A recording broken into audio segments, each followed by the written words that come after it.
Olá, crianças! Tudo bem? O versículo de hoje que nós vamos ver está em Romanos, capítulo 3, versículo 23. Lá fala assim: pois todos pecaram e carecem da glória de Deus. Vamos ler de novo? Romanos 3, 23.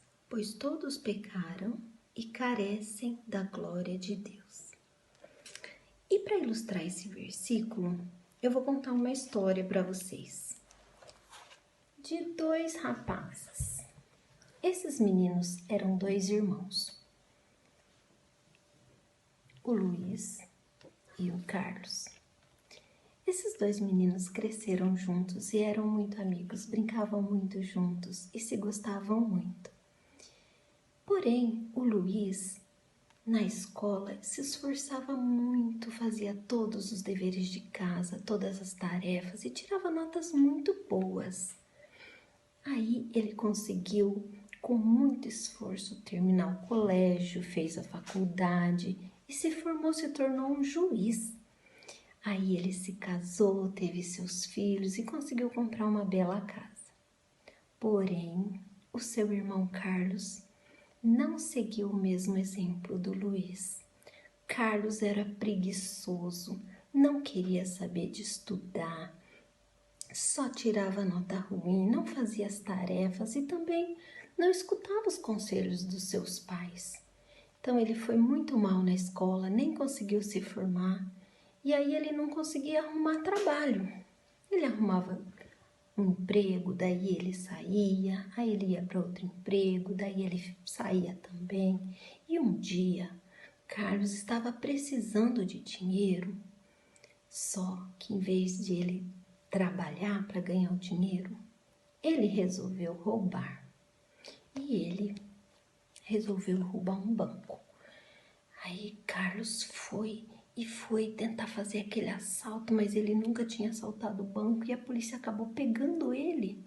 E Carlos acabou sendo preso pela polícia e foi levado a julgamento perante o juiz, porque o juiz é que dá a sentença, que é que diz quanto tempo a pessoa vai ficar na cadeia e tal. Aí, quando Carlos chegou diante do juiz e ele percebeu que aquele juiz, quem que era? O seu próprio irmão. Ele ficou muito envergonhado, porque ele tinha feito uma coisa muito errada e ele sabia. Só que o juiz, o Luiz, ele também reconheceu o seu irmão e ele ficou muito triste, porque ele era um juiz muito correto e ele não podia deixar o seu irmão sair solto sabendo que ele tinha roubado um banco com uma arma na mão. Então, diante das provas da polícia e das testemunhas, o Luiz, que era o irmão do Carlos, veio dar a sentença para ele e falou: eu declaro você culpado. Carlos ficou muito chateado, muito triste, porque ele tinha ainda uma esperança de que, como ele estava diante do irmão dele, que ele fosse ser livre. Só que como o juiz era correto, ele tinha que fazer o que era certo. E ele declarou que Carlos era culpado e deu a sentença de Carlos. Ele falou: você vai precisar cumprir 1 ano de prisão, ou então vai ter que pagar 200 mil reais de fiança para poder sair. Aí, Carlos ficou muito desesperado, porque ele não tinha dinheiro. Ele não tinha como pagar aquela dívida. Ele ia ter que ir para a cadeia.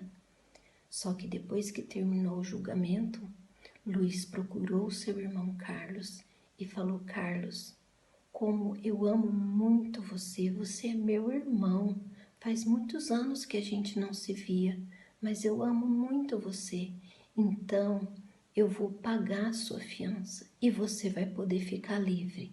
Carlos começou a chorar, abraçou seu irmão e agradeceu muito. Essa história mostra a nossa realidade. Porque a Bíblia diz, como nós lemos nesse versículo, que todos pecaram e carecem da glória de Deus, ou todos pecaram e estão separados da glória de Deus.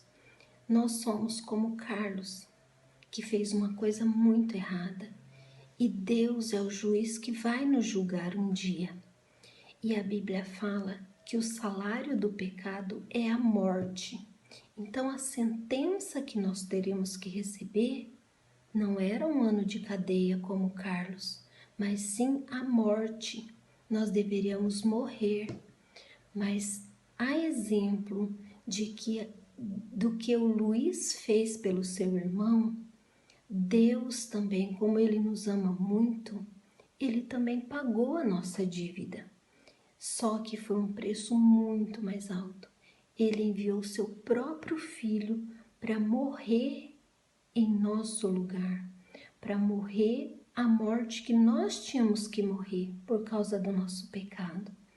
Mas Deus enviou seu filho para morrer em nosso lugar. E Jesus morreu na cruz, no meu e no seu lugar. Enquanto a nossa sentença era de morte, Jesus veio e pagou essa sentença, pagou esse preço com o seu próprio sangue lá na cruz.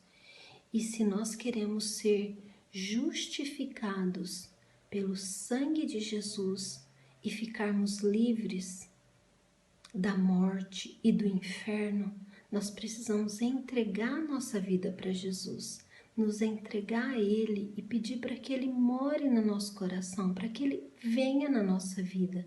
Nós precisamos nos arrepender dos nossos pecados. A Bíblia fala todos pecaram, não tem ninguém que nunca pecou. Todos nós pecamos. O único que não pecou foi Jesus.